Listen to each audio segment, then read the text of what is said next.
Time to fuel your business success.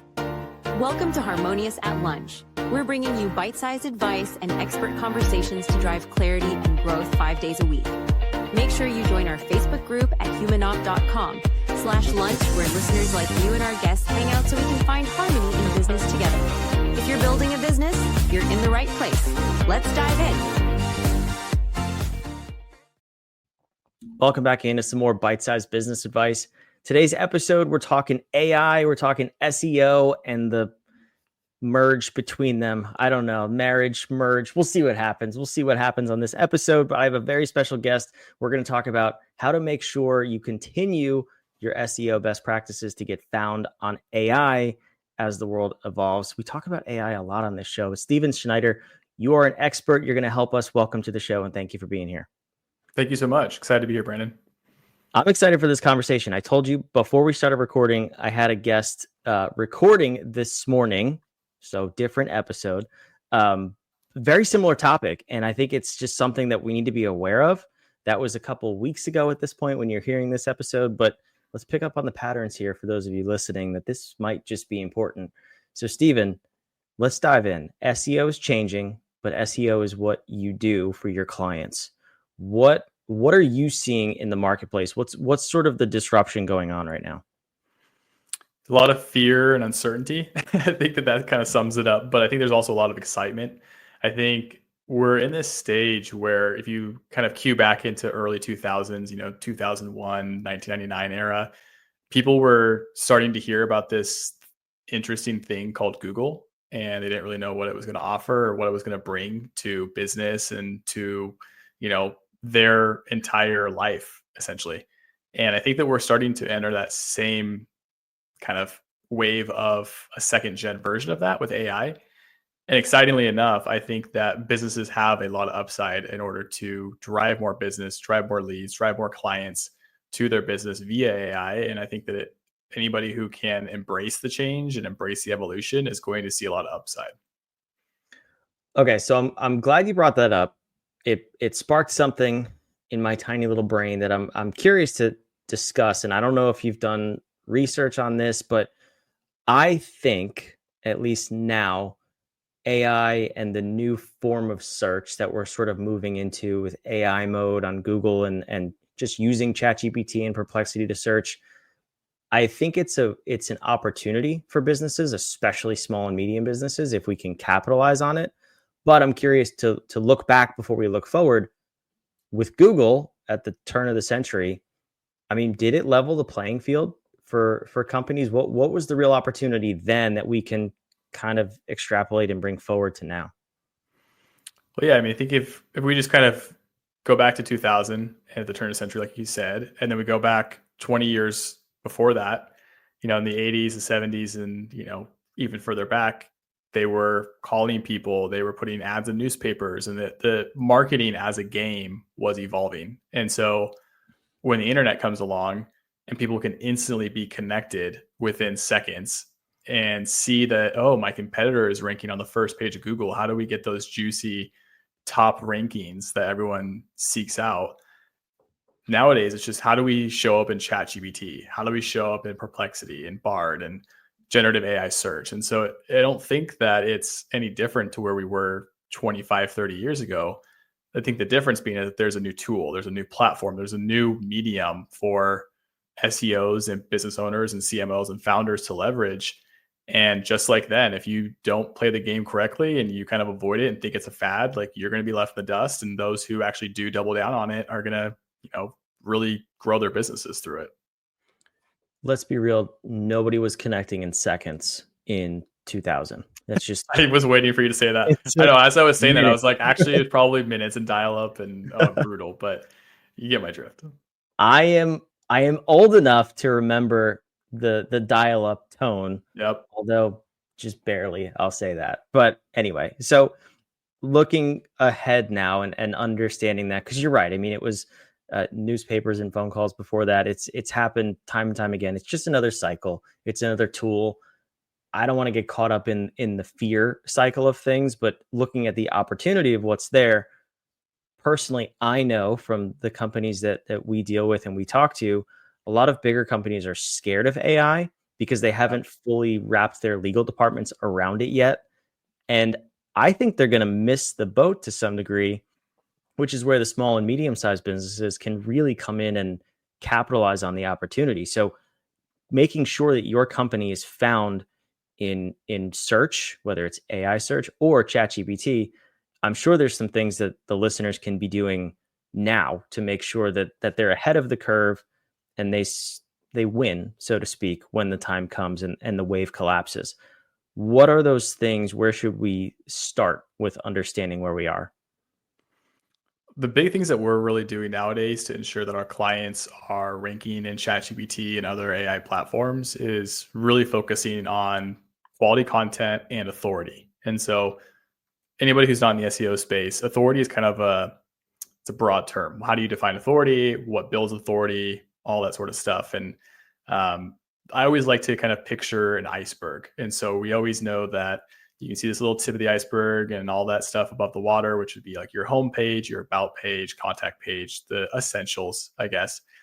But just like the Titanic and how we know that ended, most of the depth is below the water. And that's what ultimately adds depth and authority to your website, is all of the content, blogs, service pages, that in-depth content that tells Google and your visitors that you are an expert and that you have the expertise to speak on whatever you're selling with some sort of authority. And so when it comes to ranking in AI, if you don't have the content to begin with, the AI model won't know that you even have expertise in that field. You don't have the questions or the answers for it to pull in. And so I think people who have those really bare bone websites they're really gonna feel the burn when they aren't showing up in AI. It's because, yeah, that makes sense. Like, you don't have the necessary content to meet the requirements to show up in what the questions are being asked on. So here's the question, because I think we all understand the importance of blogs and SEO and ranking, getting found, all that stuff. Are we good at it? Are we doing it? Different conversation. But we understand it's important. You have to be doing it, right?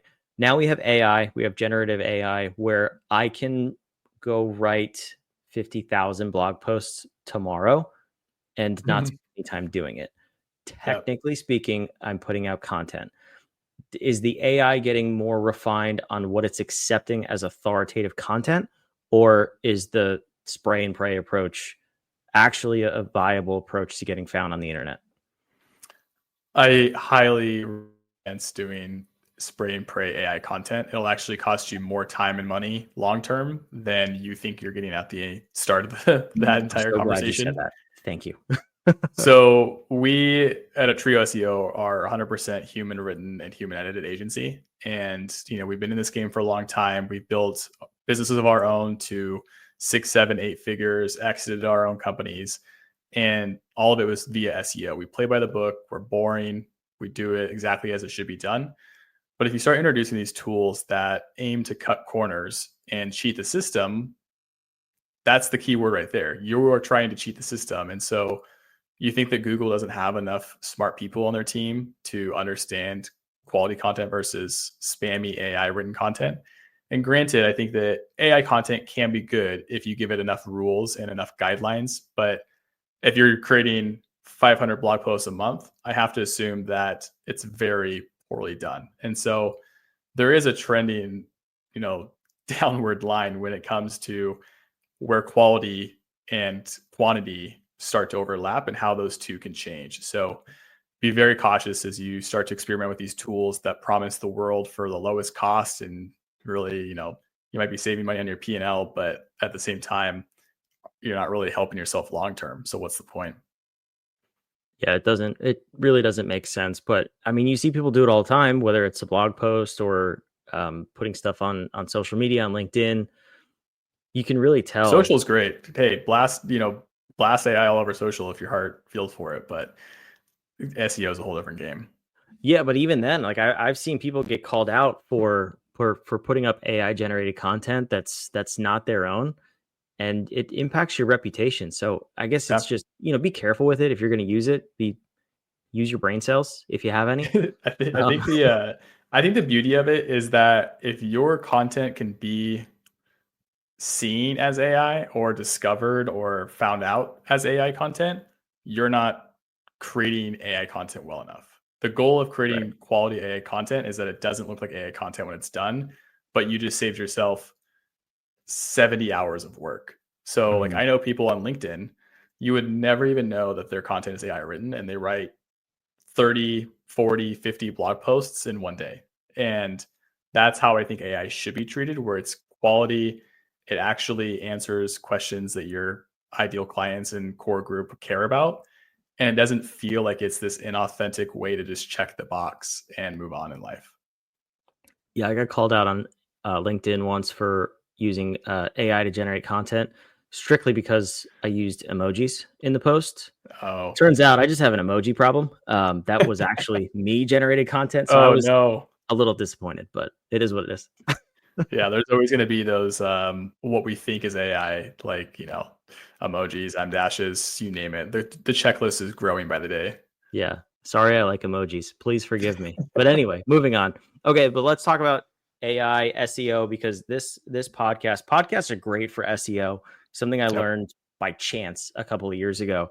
If I were to take this episode, or if you were to take this episode, take the transcript and create a blog post about it using AI, is that a good use of the technology? Because it's your words, your and my words. It's you had the conversation, you did the work, you're just not writing the blog post. Is that fair to use, or are we still crossing the line? At the end of the day, it just depends on what's your goal. So if the goal of the content is to just live on your site and be an internal guide or an internal resource for anybody who visits the site via other external vehicles, call it organic search, ads, etc., then sure, do whatever you want. If you're using AI to create the transcript in hopes that it will rank organically, it won't, because SEO is so keyword driven and intent focused that if you create content first and figure out how to SEO it later, the path is inherently wrong. So you always want to start with what keyword are you trying to rank for? What is the intent behind that keyword? And how do you create content that matches the search intent and what people are actually expecting to find when they type those keywords in? But just creating a transcript and publishing it on the site, like Google, like what's the point? Like you don't even know what you're trying to match the search intent for to begin with. So basically, we should just delete this podcast and pretend it never happened. Everything but my episode. Okay. Delete all 388 previous episodes. Steven's the lucky winner. No, I think it just really depends on trying to figure out, like, are you trying to rank these podcasts individually, organically? And if so, like go into it with a strategy. Like what is a article you could write around, say, like take mine, for example, like, is there an episode or a topic in mind that comes around like what you should be like 10 things to learn about like SEO and AI. Like SEO and AI is probably like a huge topic, et cetera. But you kind of get how it's like the podcast should be a value add within that piece of content, not the opposite where you're trying to rank the podcast by itself. Is that interesting? It's more of the podcast is an asset to the overall search intent. Anybody who finds that topic should find the podcast as a secondary piece of that overarching guide itself. Okay. So is that a strategy then to maybe figure out what you want to rank for? And then if you have done podcasts or been a guest on podcasts, to strategically insert them within that post? 100%. Like we have a client that they had a fully fledged YouTube channel, like was crushing. And they were posting all the transcripts from YouTube on their blog. And they had no idea what they were doing. Kind of similar. They just like post the transcript, move on. And just because they had the YouTube stuff figured out, the blog was actually ranking accidentally because they knew the keyword research from the YouTube stuff. So the point being is that it always starts with somebody's looking for something. How do I create something that answers that thing? Unless you just have a brand and people love you, whole different story. But yeah, I mean, if you can do the keyword research from the ground up, figure out the strategy, and then just create content around that or pull in a guest speaker to touch on that topic, absolutely, I think that would crush. That's why people like you exist. I have zero patience to do all of that. So it's one of the weirdest things that I have found that I nerd out on over my entire years of existence. To each his own, right? And that's totally fine. But it's important too. And like I said, I mean, it's good to know this stuff, and that's why I asked the questions, because I would never go do that. I mean, I don't do any SEO for this podcast. It's a miracle anyone has found it and listened to it. But for those of you watching and listening, we love you, and I'm glad you found the podcast. And we have a lot of you listening, which is super cool. But it's these other ways to grow your business. I'm not using this to grow my business. I'm using this to put out cool content and meet awesome people like yourself. For the people who want to grow their business, building the rest of that iceberg is probably confusing, because I would assume a lot of people just throw stuff in there, not really having a strategy, and you're building like 15 icebergs instead of one. Is that a good analogy? Yeah, I think so. And I think that the other kind of downside there is that people will create content for their blog because they think they know their customer and this is exactly what they want to read. And we're going to go create this blog. And then they do it and none of them gain traction.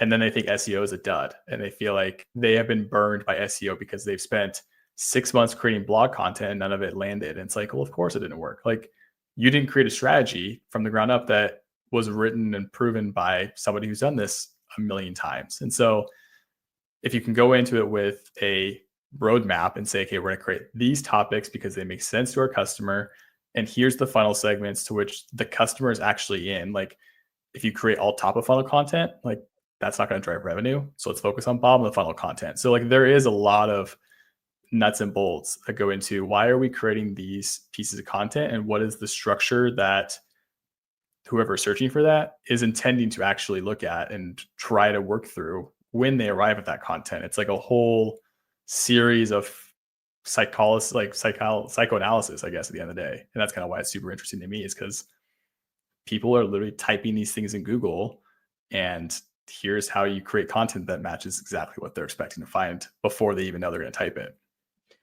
Differentiate that for me real quick, because I haven't heard it in the context of SEO. Top of funnel versus bottom of funnel content. What's the difference?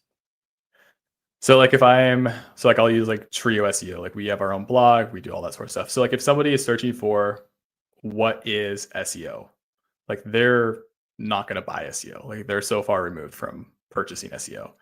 There could also be different customer groups around like how to learn SEO. Again, they're not buying SEO, but somebody who's in the B2B space, like people that we service, if they're looking for B2B SEO services, that is a piece of content that is very bottom of the funnel focused, like very high intent for somebody who is searching that to pull out their credit card. And so over time, there are going to be pieces of content that have different funnel segments attached to them, whether it's service related keywords, whether it's versus keywords, maybe it's product A, product B, brand A versus brand B, cost keywords, like how much does XYZ cost, etc. So like, people who are kind of searching for those specific phrases are somewhere in a thought journey of their own. And so wherever that leads them is kind of where we should create content that matches their next step. Got it. That's interesting. I like separating it that way, because you really have to know your customer when they buy. This is such a bigger conversation than SEO. Yeah, exactly. And that's kind of like where I fell in love with this, because you are in a way almost creating a playbook before somebody even knows that they're going to need it. So it's like a retirement account. You're creating all this content. It's compounding on your site. You have this incredibly valuable asset. And over time, it starts to rank in Google, and the snowball starts to roll, and the snowball gets bigger and bigger and bigger. And you blink and you kind of look back at the end of a year, 2 year, 3 year long journey, and you have this powerhouse of a site that just funnels people into their site and purchase. And it's just happening 24/7, 365 while you sleep, all hours of the night. It's very powerful stuff. It's how I look at it. Yeah, it's pretty awesome. So before I let you go, last question here. Google is so 2020. Can we use AI to help us with this process? Can we go in and prompt it and say, instead of looking up search terms and trending keywords and stuff like that, can Gemini, ChatGPT, Perplexity, whatever, insert your AI of choice, help us refine the top of funnel versus bottom of funnel keywords that we can then build our strategy around? Yeah, I think so. I think it's not quite there as a perfect model, but I think if you're trying to create a strategy that's actionable and usable for yourself, I would just put yourself in your customer's point of view and say, if I was searching for this, literally Google the keyword or throw it in ChatGPT and see what the results are, and then work backwards from there. I think that it's very easy to be so business focused that we forget to actually think like our customers and our clients and go through the process as if they are. What are they going to find? How are they receiving that content? How would you change it up from your competitors that are ranking for this stuff? And how can you make it better? Same thing with the podcast. Mix in a podcast, mix in a YouTube video. Like, give them more value than they expect to receive, and you will win. I love it. Quick shout out to a previous guest on this show about getting in your customer's shoes, Ray Lozano. I'm going to say it was 3-4 weeks ago. If you're listening to this episode, go listen to that episode too. He broke it down, a step-by-step formula of how to get in your customer's shoes, just like Steven's saying. Very, very valuable on how you can do that for your own business. So Steven, very cool that you mentioned that as well. We got to wrap this up, but the listeners are maybe panicking, maybe excited. I don't know. I think there's a ton of opportunity on the horizon. If they want to get ahead of this, if they want to understand SEO for their business, especially as we move into AI searching, how can they reach out to you and get in touch? Yeah, I'm super active on LinkedIn. I post daily. You can go to our website. We're also offering free website audits. You can go to the link right there, TrioSEO.com/audit. If you're interested in working with us, we run a handwritten by myself, hand done by the team audit, looking at all different components to make sure that you can actually crush it when it comes to SEO. And if you're not ready, you still get the audit to make sure that, hey, this is how it works. So reach out to me. I'm always happy to talk, DM, network. Just love meeting people. I love it. Hand done by humans. They still make humans? Is that a thing? Every now and then we'll get a few extras. This is crazy. You've blown my mind today, Steven. I love it. Thanks for stopping by. Yep. Thanks, Brandon. For those of you watching, listening, all that, social media and the audit, the link is down in the show notes or description, wherever you're watching. So go check that out. I encourage you to get ahead of this wave and capitalize on the change in the market. If you're too slow to changes in the market, you will get left behind. And this one, I think, is a pretty big one. So go check it out. Thanks again to Steven for being here. We'll see you on tomorrow's episode of Harmonious at Lunch. Another episode of Harmonious at Lunch in the books. I hope this episode made you think and you grabbed some actionable ideas to propel your business. Don't forget to like, comment your takeaways, and subscribe wherever you're listening so we can help more entrepreneurs just like you achieve harmony in your life and business. For cutting-edge tools that bring clarity to your people and processes, check out humanoff.com to download our app today. See you next time.